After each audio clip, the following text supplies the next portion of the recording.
9 तारीख को नैब की पेशी के अलावा न किसी से मुलाकात की और न ही कहीं गए। ऑपोजिशन लीडर शहबाज शरीफ का कोरोना टेस्ट पॉजिटिव आ गया।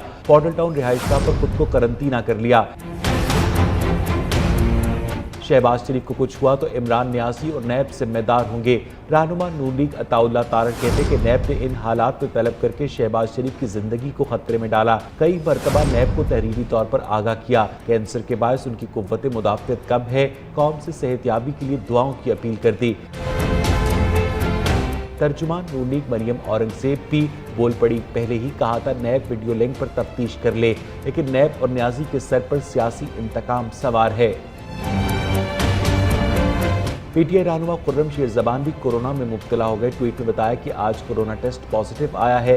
5 दिन से घर में आइसोलेशन इख्तियार की हुई है। अब तक मजबूरी तौर पर 23 अरकान पार्लियामेंट कोरोना में मुब्तला हो चुके हैं, जबकि मुतासरा मुलाज़मीन की तादाद 80 से तजावुज़ कर गई है।